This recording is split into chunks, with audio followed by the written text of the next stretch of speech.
Así que Carla, bienvenida a 11:25 de la mañana. Queremos escuchar primero que nada qué les ha parecido a ustedes la publicación del reglamento, especialmente en un acápite, que es la universalidad, ¿no es cierto?, la universalización de los beneficios a nivel nacional. Cuéntenos.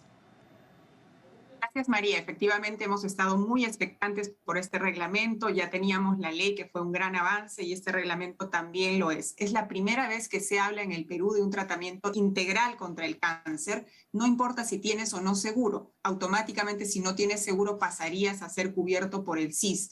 Con lo cual, todo paciente con cáncer a nivel nacional va a tener posibilidad de acceder a diagnóstico y a tratamiento. Excelente. Carla, cuando hablamos de la universalización o la universalidad o la parte que usted ha señalado, significa que la persona está cubierta en qué porcentaje y desde qué etapa de la enfermedad. En realidad, estamos hablando con esta ley incluso de promoción de la salud, de prevención de la enfermedad y obviamente de un diagnóstico temprano y de un tratamiento integral. No importa qué tipo de cáncer tenga el paciente ni en qué estadio se encuentre. Tendría que ser un tema de una cobertura completa e integral, María. Claro que sí, completa, integral, descentralizada, ¿no es cierto? Y le quiero preguntar por el tema de los medicamentos concretamente, porque ya que esta ley ahora con un reglamento publicado se empieza a implementar de manera más eficiente, va, por ejemplo, a terminar con el dolor de cabeza de los parientes que tienen que cubrir el tema de la enfermedad, ¿no? Y es el elevado precio de los medicamentos en nuestro país.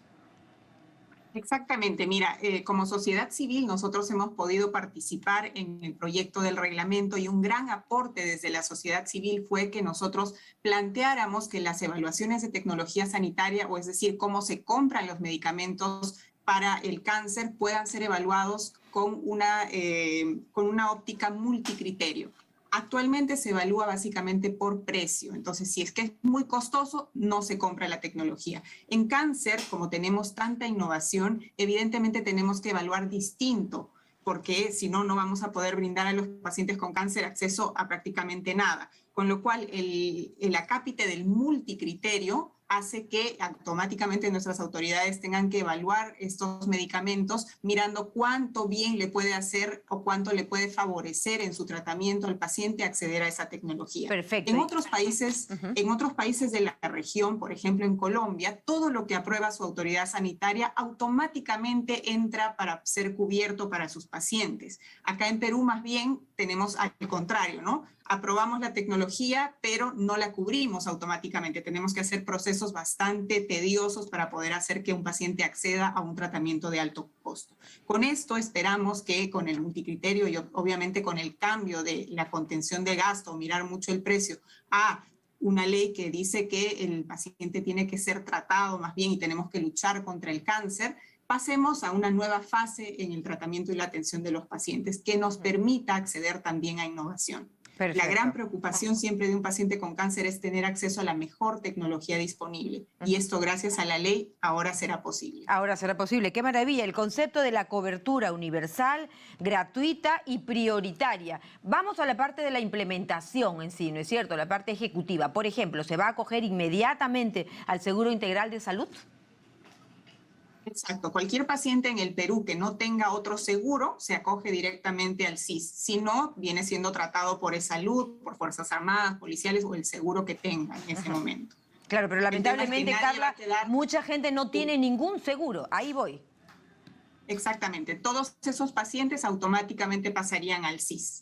Inmediatamente, con su documento nacional de identidad y con el diagnóstico confirmado, señala el reglamento, ¿no? Son dos elementos claves para que aquella persona que habita dentro del territorio peruano tenga inmediatamente este beneficio de la ley. Exactamente. Ahora el FISAL, que es el fondo que cubre todos estos tratamientos priorizados de cáncer, pasará a cubrir de los 7 tipos de cáncer del plan que teníamos a todo tipo de cáncer. Entonces estamos ampliando también la cobertura en tipos de cáncer. Claro, recordemos que en el país la neoplasia quizá que no discrimina sexo, ¿no es cierto? Por ejemplo, es el estómago, ¿no es cierto? Vamos hablando un poquito de cómo es la presencia del cáncer en el Perú, háblenos de los niños, de mujeres, de hombres, hablábamos del tema del cáncer del estómago en el sentido de tanto hombres como mujeres, como la prevalencia, ¿verdad? En el Perú. Sí, tenemos que hablar en el caso de niños, que es muy importante, María Jesús, que tenemos una ley específica de atención a los niños que además habla de subsidios para sus padres. ¿Qué pasa actualmente con los niños con cáncer? El cáncer infantil afortunadamente es un cáncer poco frecuente. Se habla de unos 1.800 casos a nivel nacional aproximadamente, de los cuales un 25% de pacientes nunca se diagnostica. No saben, fallecen incluso sin saber que tenían cáncer. Entonces, esta ley específica para pacientes pediátricos de lo que habla es de tratar de asegurar que el paciente no abandone su tratamiento, ayudando a esos padres de familia a que puedan tener la tranquilidad de recibir un subsidio, que son 2 sueldos mínimos vitales cada mes, durante todo el tratamiento del niño con cáncer, para poder hacer que no abandonen su tratamiento. De lo que se trata ahora también es de la descentralización que tú ya comentaste antes, porque el 90% de casos de pacientes pediátricos con cáncer se atiende en Lima. Y esa es la imposibilidad que están teniendo los pacientes a nivel nacional de poder tener atención cerca de sus domicilios en sus regiones. Con la Ley Nacional de Cáncer estamos hablando de la Red Oncológica Nacional, que pretende generar institutos regionales de enfermedades neoplásicas en todas las regiones, asegurando así que los ciudadanos puedan tener acceso a diagnóstico y a tratamiento cerca de sus regiones. Entonces, esto es un gran paso, va a ser una gran ayuda para todos esos pacientes. El cáncer es una enfermedad terrible, ¿no? Lo sabemos todos, y además de eso, adicionarle que tengan que venir a Lima por tratamiento, por diagnóstico, es generar que los pacientes tengan un impedimento más para acceder. Perfecto. Qué bueno lo que ha dicho Carla, porque la ley marca, por ejemplo, el tema de la descentralización, las infraestructuras, la tecnología, los equipos biomédicos, toda esta realidad que esperemos verdaderamente llegue hasta los rincones más lejanos de nuestro país para poder cubrir a las personas con cáncer. Hay una especie de registro, me parece, o de padrón nacional que también marca pues la necesidad de darlo a conocer, la necesidad de crearlo de manera eficiente para que todos ellos sean alcanzados al beneficio de esta ley.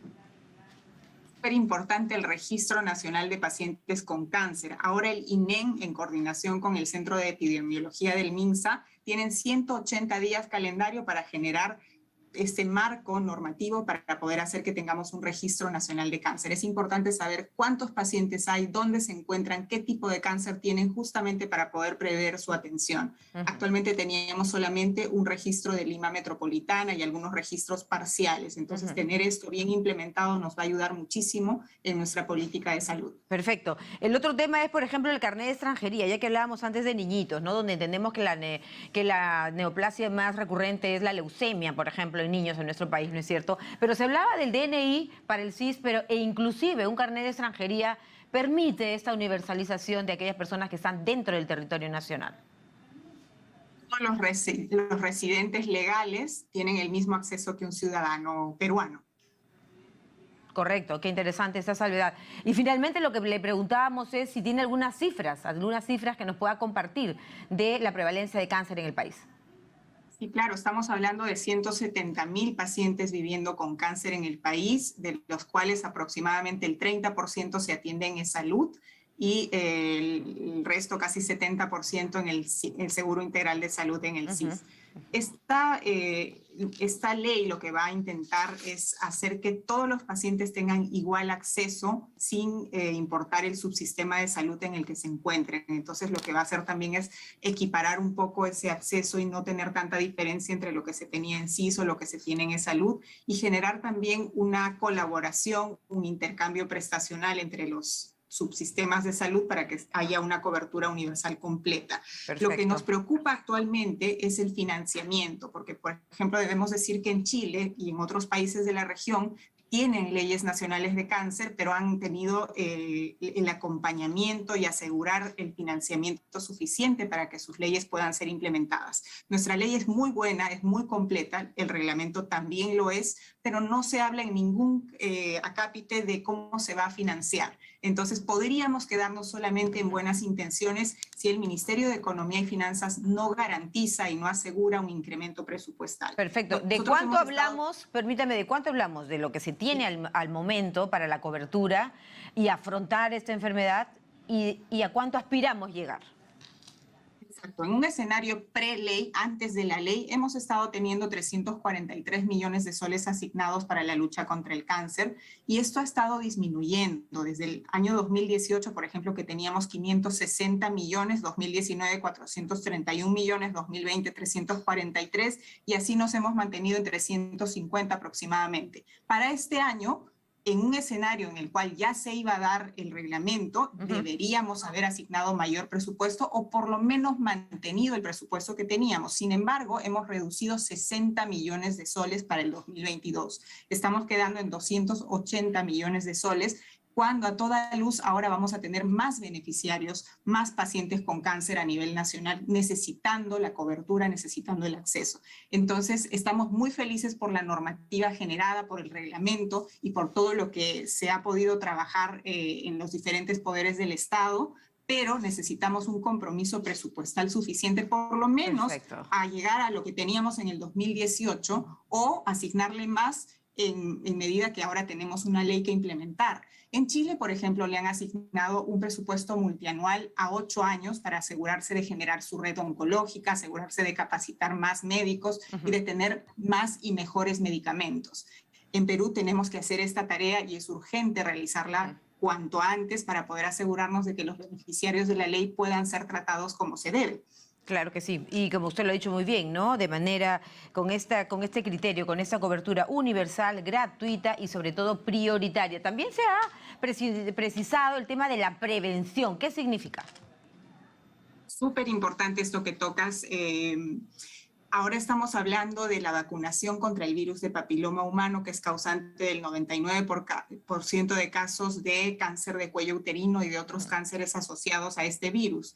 Entonces, es un cáncer totalmente prevenible que deberíamos erradicar a través de una vacunación eficiente. Sin embargo, durante la pandemia, lamentablemente, casi el 75% de niñas que habían sido vacunadas con una dosis dejó de asistir a su vacunación para la segunda dosis, asegurando ser inmunizadas contra este virus y contra un futuro cáncer. Claro, claro. Pero ahora estamos hablando con la ley de que se va a modificar y se va a vacunar también a niños, que es lo que están haciendo otros países de la región y del mundo. Con esto realmente tenemos una gran noticia porque podríamos eliminar este cáncer que cobra diariamente la vida de muchas mujeres y podríamos aportar también a que las mujeres pues puedan, mira, te cuento, en Esperanto recibimos casos de mujeres de 30, 35 años súper jóvenes con cánceres avanzados de cuello uterino y un cáncer que es totalmente prevenible además.